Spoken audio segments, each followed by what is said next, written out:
Right, so hello everybody. In this video, I'll be talking about the innate immune system. So this is a new series which I'm starting based on immunology. And the first video, as it rightly should be, is the innate immune system. Now first let's have an idea about the different components of the immune system which come into play once a pathogen has entered our body. So let's understand it with the help of this graph.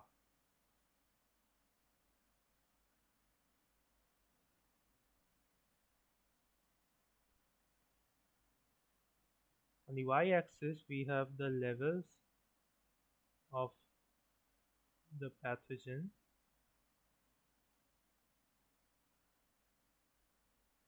and on the x-axis we have time. Now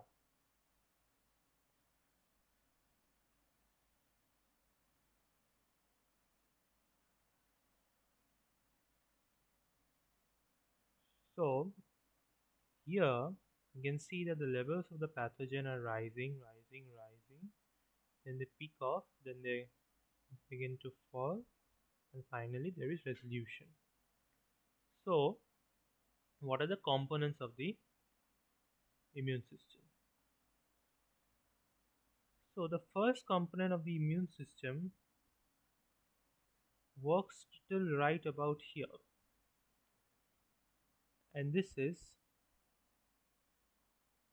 and over here what works is the innate immune system. Now this level, rather this level of the pathogen, this is a threshold. Threshold for what? This is a threshold for induction of adaptive immune response.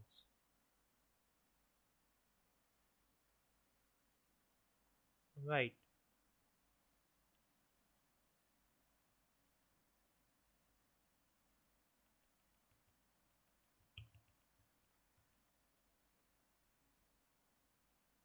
So this level is that threshold.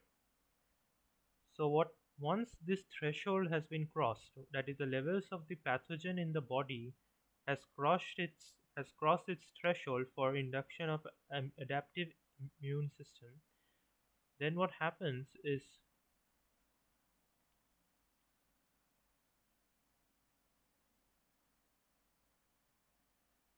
in this part there is induction of the adaptive component. Okay, and finally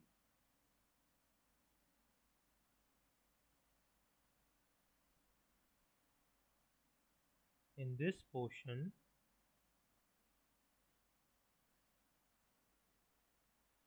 there is full blown adaptive immune response.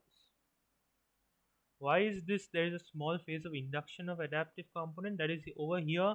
uh, the pathogen specific antibody and other cellular and humoral responses will begin, and then over here in the green phase we have the full blown adaptive immune response. Following this there is again a small little phase which persists, and this is basically the immunological memory. Okay, you know that the innate immune system, it has no uh, component for memory. Okay, this immunological memory is mainly a part of this adaptive immune system. So once there has been resolution, let's say the resolution occurs right around here. Sorry. Yes, so the resolution occurs right around here. Then in this phase that there will be the immunological learning or the immunological memory in this phase. Okay. So the first thing which we need to discuss is the innate immune system.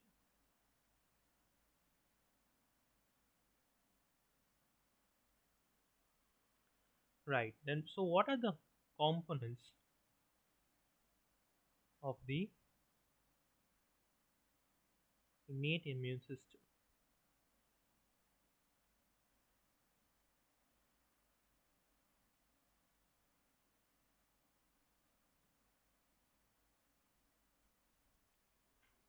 Right. So what are the components? The first component are the anatomical barriers.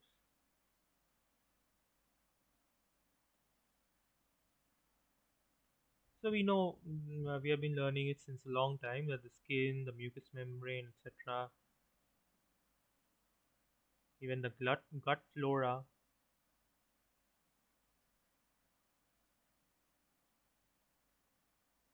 etc., these act as anatomical barriers. Next, there are physiological barriers as well.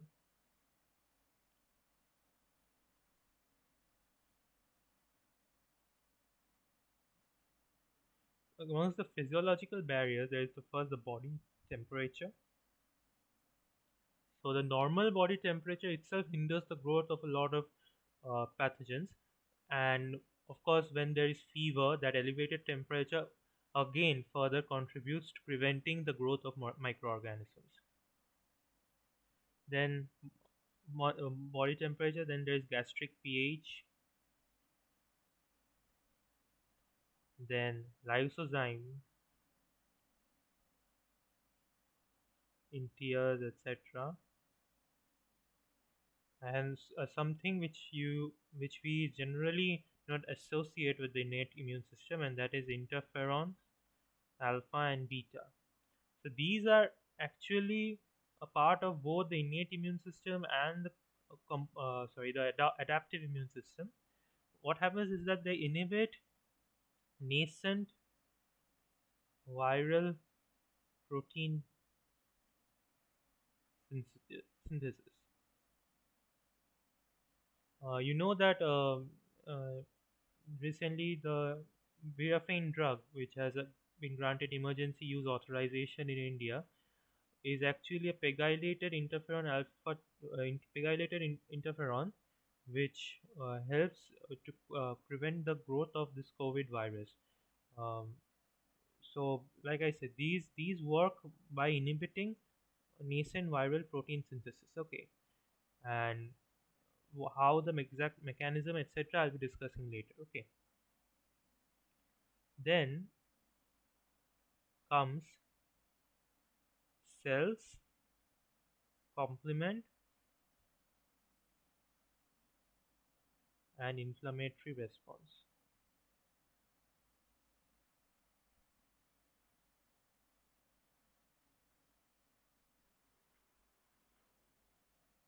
So these cells, complements, and inflammatory response, these are actually a part of the innate immune system. These will eventually go on to induce the adaptive immune response. Okay. So primarily I'll be talking in this video about these two things. Okay. So cells complement, how do they start acting, and the final outcome, and this inflammatory response I'll be dealing with it in a separate video. Okay.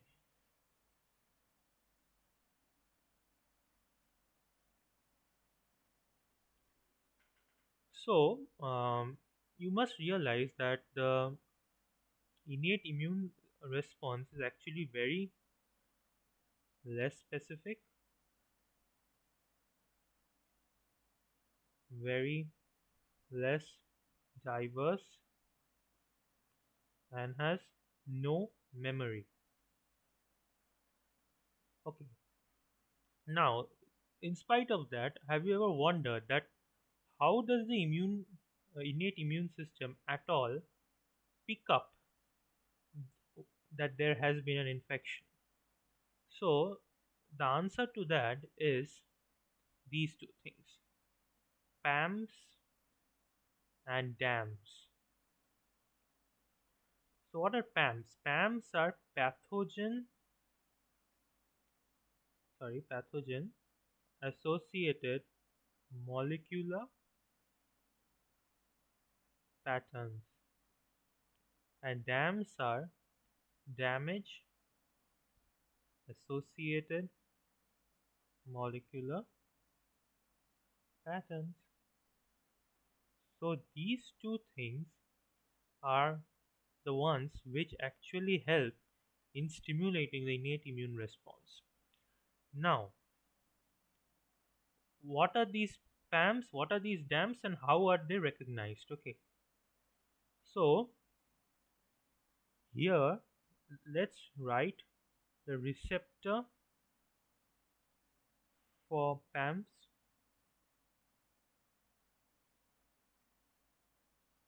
Here, what is the PAM? Yeah, and over here, let's just write the location of these receptors.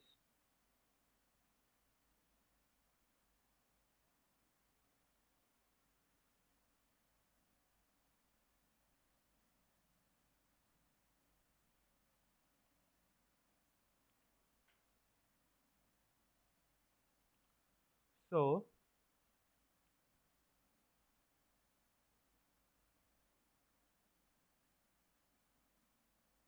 extracellularly, there are these receptors called toll-like receptors. Specifically, toll-like receptor 1, 2, and 6, 2, 4, and 5.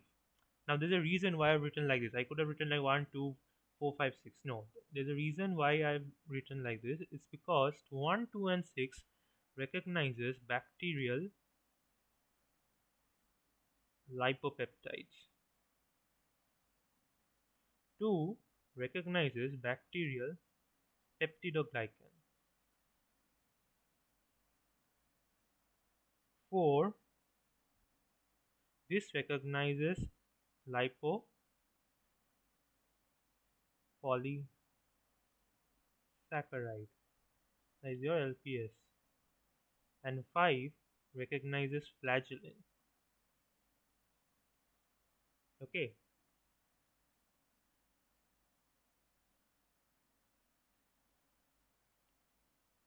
Intracellularly, to be specific, endosomally, there are toll-like receptors as well. These are toll-like receptors 3, 7, 8, and 9. 3 recognizes double-stranded viral RNA. 7 and 8 recognizes single-stranded viral RNA, and 9 recognizes your sorry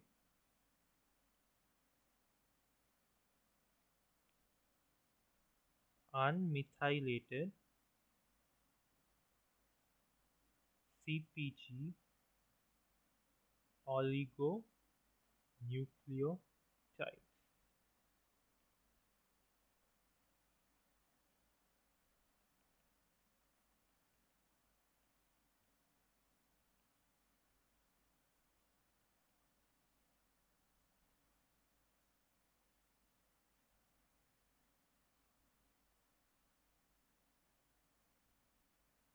Yeah, sorry about that. So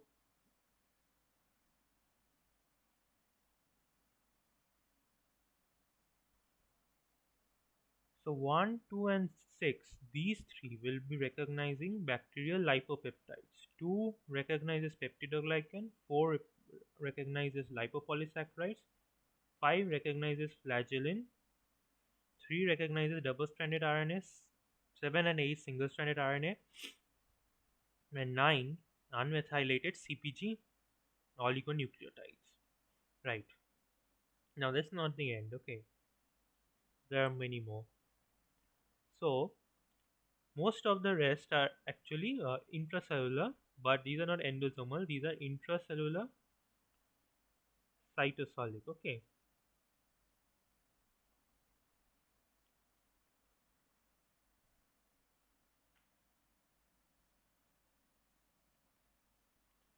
so intracellular cytosolic uh, receptors. These the first group comes under the nod-like receptors. What is nod? These are nucleotide oligomerization domain containing proteins. Okay, so under the nod-like receptors, we have nod 1, 2, and we also have NLRP3. So NLRP3 is actually nod-like receptor pyrin containing domain 3. I know this sounds a handful, but the thing is that you need not learn the full form. But this NLRP3 is a very important receptor for PAMS. Okay, so basically node 1 and 2 and NLRP3. What do these recognize? So node 1 and 2, these again recognize bacterial peptidoglycan. Okay, NLRP3 on the other hand, this recognizes products or from dying cells, like these will recognize ATP, uric acid, will be recognizing components of dead microbes,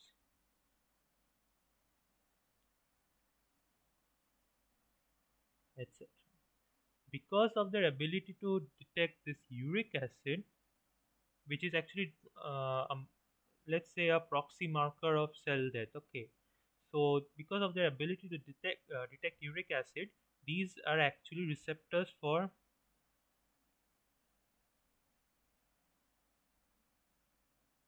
dams as well. Okay, in fact, okay, I'll talk about that later. So node 1, node 2, NLRP3 over here, and the other ones which I want to talk about is this RIG1 and MDA5. So RIG1 essentially refers to retinoic acid inducible gene, and MDA5 is melanoma differentiation associated protein 5. Okay, and these will be recognizing viral double stranded DNA.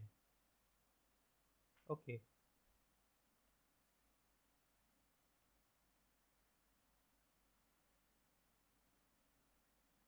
now this NLRP3, this is very important.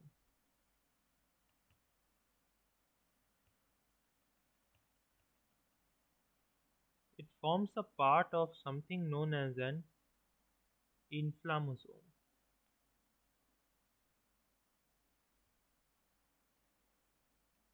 So what is this inflammasome? Sorry, just 1 second.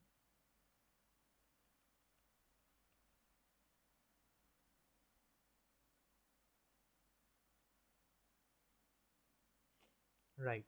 So what is this inflammasome? So suppose this is a cell, okay, and over here some dead cells are releasing uric acid. NLRP3, like I said, is an intracellular receptor. Oh, let's not draw the boundary. Anyway, okay, let the boundary stay. So NLRP3 detects these uric acids. There are these small adapter molecules,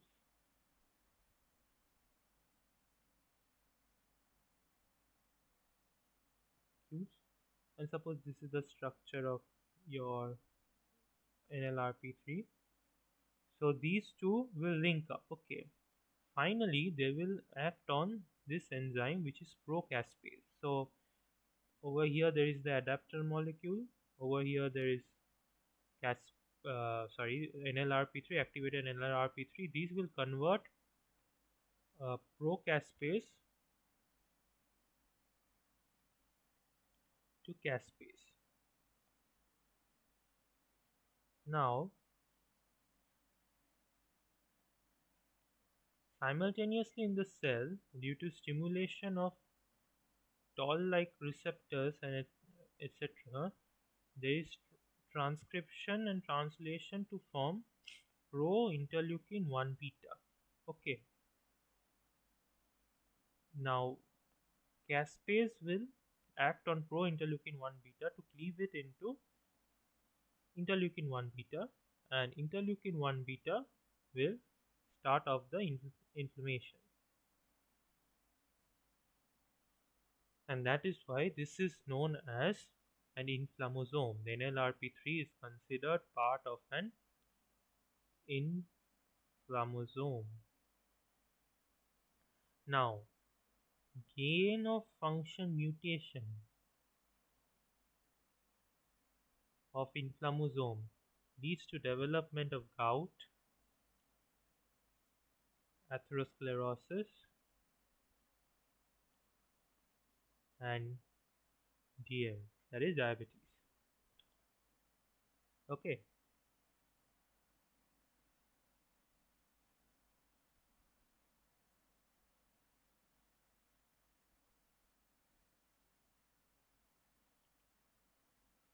if there is loss of function mutation of TLRs, these can give rise to severe infections, example pneumonia. Okay,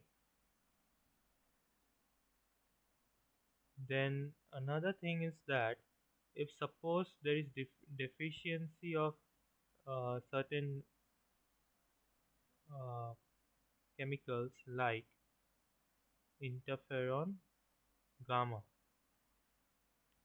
then this can lead to recurrent intracellular infections by tuberculosis. In fact, in case of pleural effusion,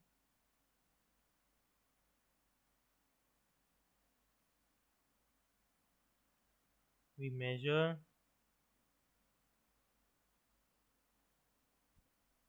interferon gamma levels in pleural fluid. Because in India, the most common etiology of pleural effusion is tuberculous pleural effusion. So interferon gamma levels will provide us a more or less the idea whether this is tuberculosis or we are searching for some other etiology. Okay. So these were the receptors for the PAMs. Okay. The receptors for the DAMs, one I already told you is the NLRP3 again. TLR2 and 4 also act as receptors for DAMs. Okay. And one another thing which is an exclusive receptor for DAMs is this RAGE. Okay. It is a receptor for advanced glycation end products. So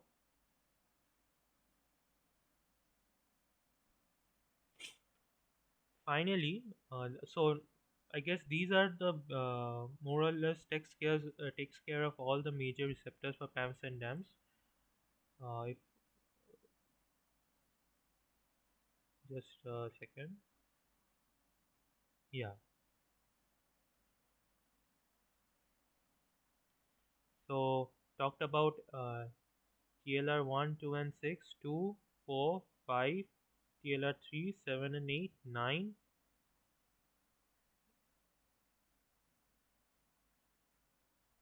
Then we talked about node 1, node 2. Okay, I forgot about this. Node receptor mutations are implicated in IBD, okay, as inflammatory bowel disease. So node receptor mutations are implicated in um, IBD.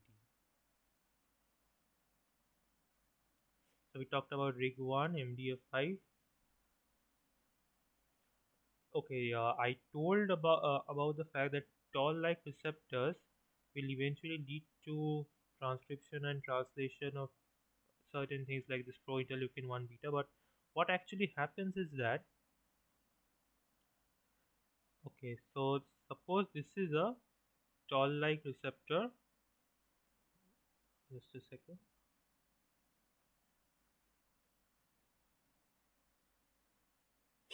Yeah, suppose this is a toll-like receptor on a cell surface.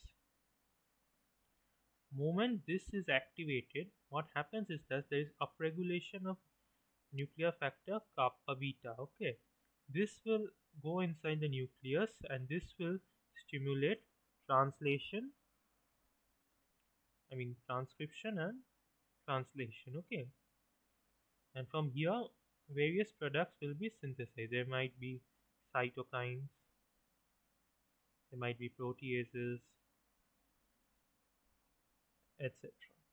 So that is how a toll-like receptor essentially works. So there has to be a stimulus. It will recognize those peptidoglycans, lipopeptides, lipopolysaccharides. These will stimulate these toll-like receptors. Nuclear, there is upregulation of nuclear factor kappa beta, then followed by which there is transcription, translation of cytokines and proteases. Okay.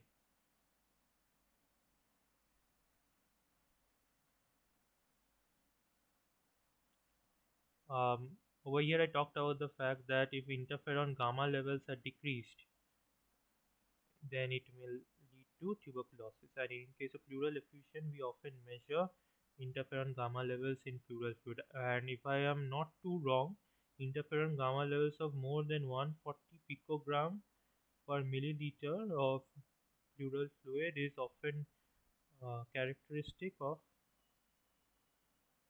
tuberculous pleural effusion.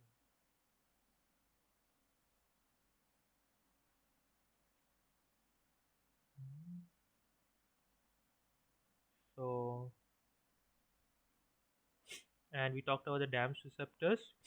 Now, a few of the soluble receptors which you should know about. One is the mannose binding lectin. You'll understand the importance of this when I'll be discussing the complement system of just a few minutes from now. Another one is this uh, fecal. Also, there are C-type lectin receptors and GPCRs, that is G protein couple receptors. So these will be recognizing in formyl methionine residues. Ficolin recognizes in acetyl glucosamine. Okay, and of course, mannose binding lectin, lectin binding with mannose. So these are a few of the soluble receptors. And so with these, we complete more or less the receptors of the innate immune system. The next thing which we should take up is the cells. Okay, and the first cell I'd like to talk about is neutrophil. So I think a more detailed discussion of neutrophil will be appropriate in hematology video. Oh yeah, I just like to say these are CD14 positives. You need to know the CD markers of various cells of the immunological system, because these are very important when it comes to flow cytometry. So neutrophils, it has various and other enzymes which help to control infection.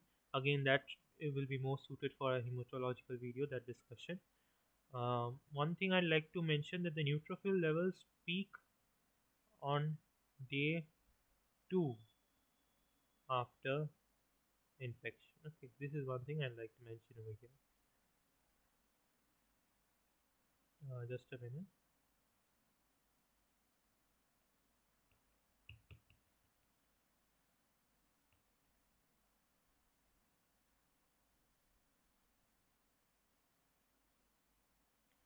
One thing which has to be discussed in detail, a little bit of detail at least, is this macrophage.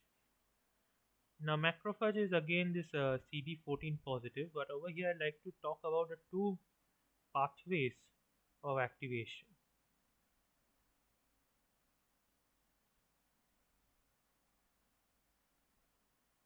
So, among the pathways of activation, there is the classical pathway,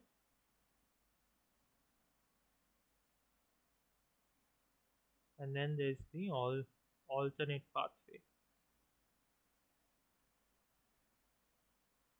In the classical pathway, factors like TNF alpha, then we have interferon gamma, then lipopolysaccharides from bacteria. These will stimulate the macrophages to form M1 macrophage. What does an M1 macrophage do? It releases pro-inflammatory cytokines like TNF alpha, interleukin 12, interleukin 23. Okay, it also will release various proteases,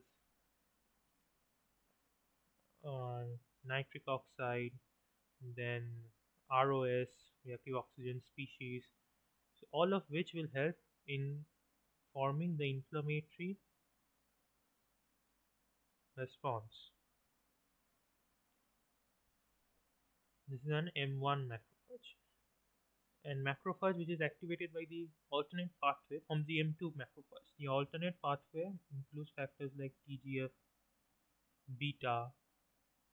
Okay, so these will form an M2 macrophage. Another stimulant is interleukin 10,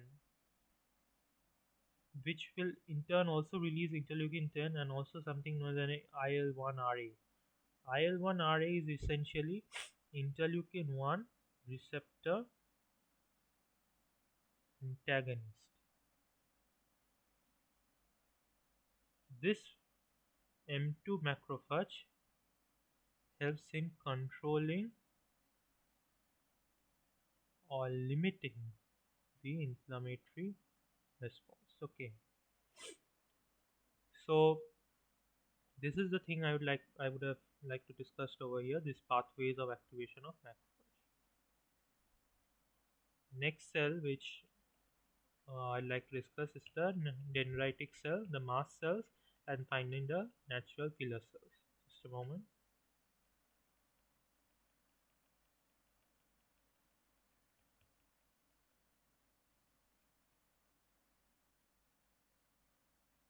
Hmm.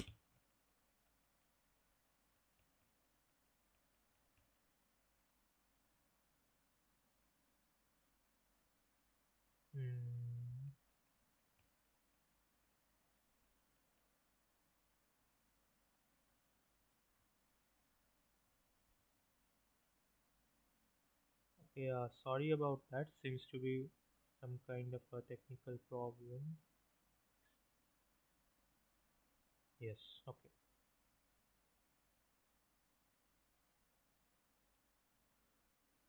So the dendritic cell, mast cells. So the dendritic cells, as you know, are present in all tissues. These are macrophages which act as APCs, which are, that is, antigen presenting cells. Uh, a more detailed discussion we'll be having in a later video. Mast cells will be releasing histamine, and how these are stimulated I'll be discussing when just after a few minutes, when I'll be talking about the complement system. And these are not present everywhere. These are primarily located in the mucous membranes, and mast cell degranulation will release histamine. Another thing which I'd like to is discuss over here are the natural killer cells. These are very important. These have CD16 positive and CD56 positive. Okay, and what happens is that there's a very interesting association, that is a macrophage will be releasing interleukin 12, which stimulates the natural killer cells. Natural killer cells causes cell lysis. Okay, and in turn releases interferon gamma, which in turn will be stimulating these macrophages. Okay, so M1 macrophage will be releasing interleukin 12. So this interferon gamma will actually go and help in the formation of an M1 macrophage. Okay,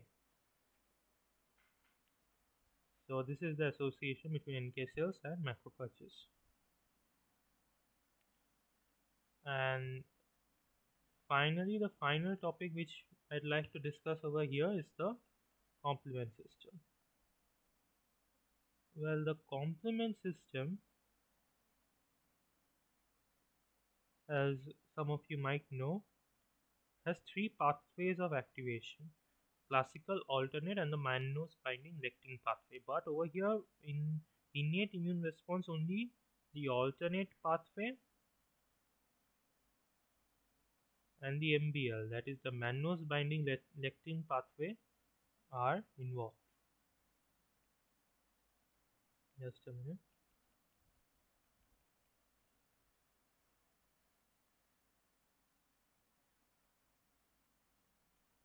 Yeah, so alternate pathway and the mannose binding lectin.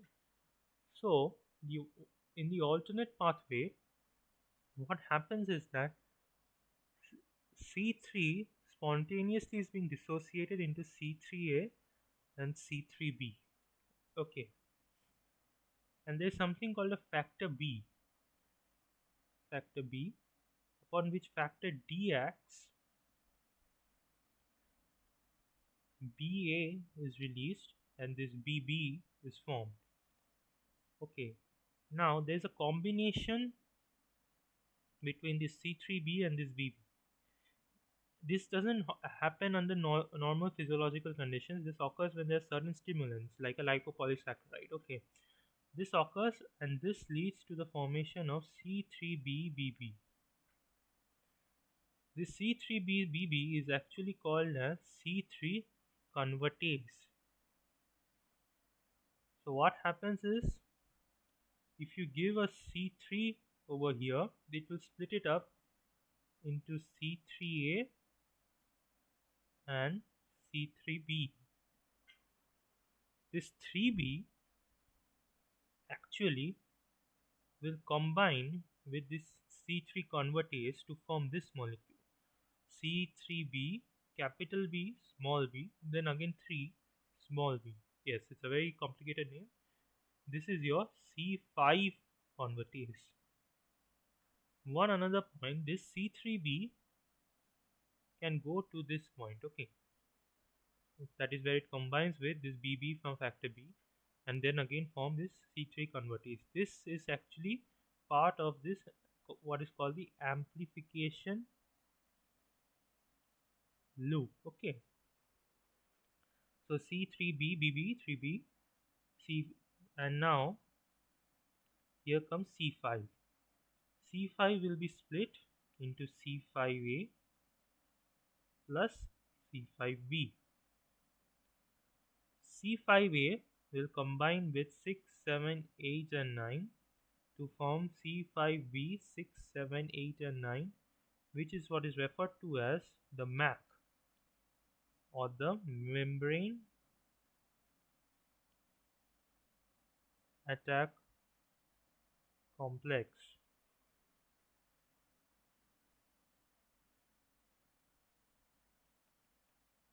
Just a minute.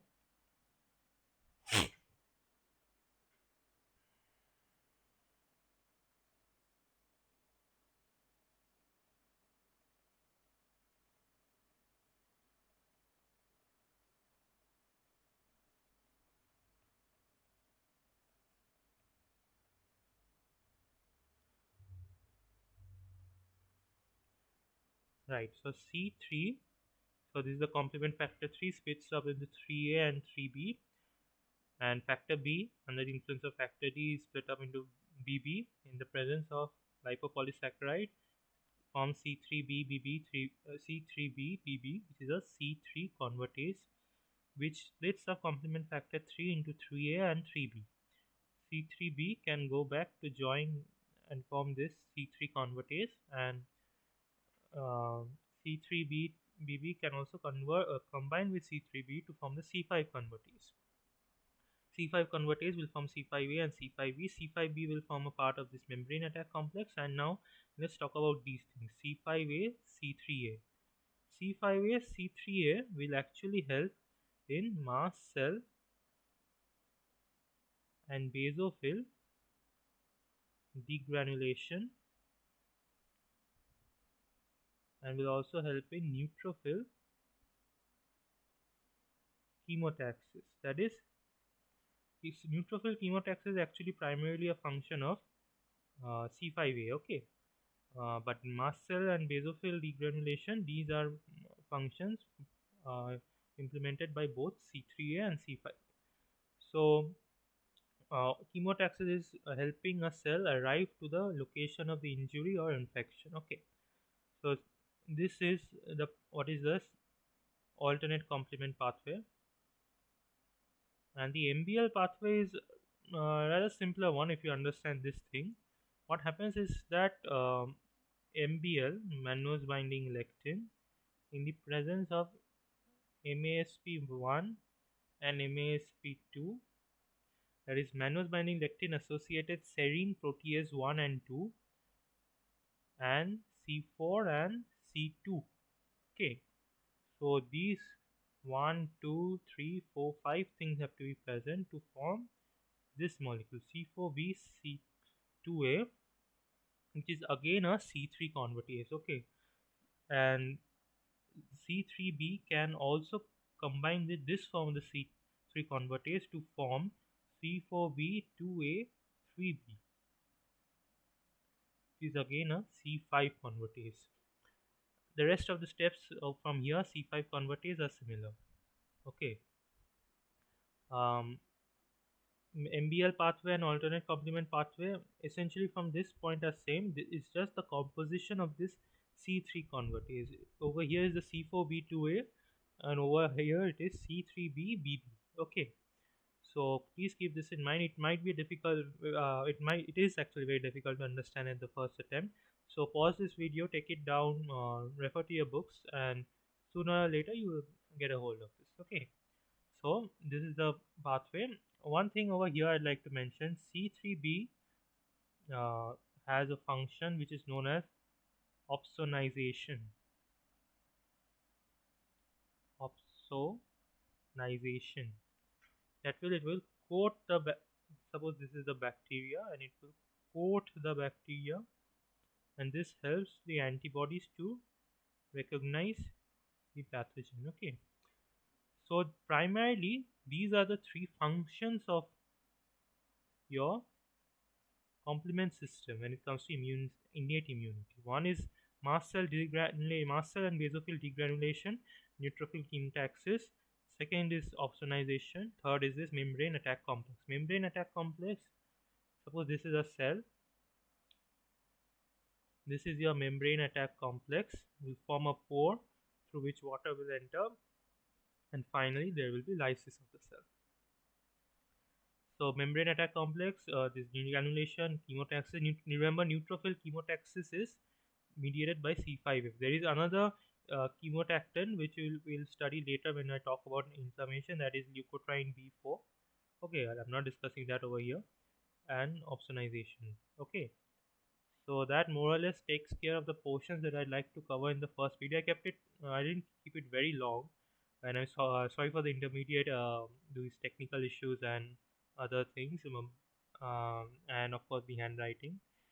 But yeah, I think tried to. I think covered most of what I'd like to have covered. Actually, these are certain small topics which we don't study in our second year or third year, and actually these are very important things. Okay, so especially these dams and pams, these will help us a lot. Uh, like I told you about this IBD, then told you about the inflammasome and its role.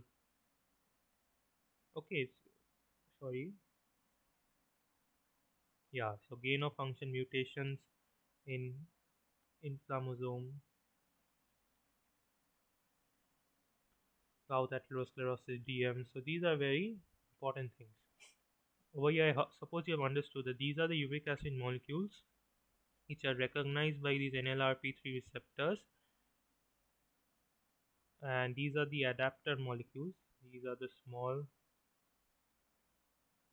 adapter molecules. So, and these two link with this procaspase enzyme. Okay, so this is your procaspase, and converts it into caspase. And the intol like receptors which I told you act via nuclear factor kappa beta. These will form interleukin 1 beta, and finally there will be formation of interleukin 1 beta. Okay, so that's all for this video. I hope you liked it. If you liked it, give it a thumbs up and like, share, and subscribe. um, I know it's rather difficult to keep your focus on studies in such difficult times, and yeah, I understand it's easier said than done, telling you to sit down and focus on it. But somehow, somewhere down the line, you need to figure out what works best for you. You needn't study as much as you want to, but even if you give a small amount of effort daily, eventually, uh, cumulatively, you would realize that you've done a lot. Okay, so that's all. Take care. Thank you.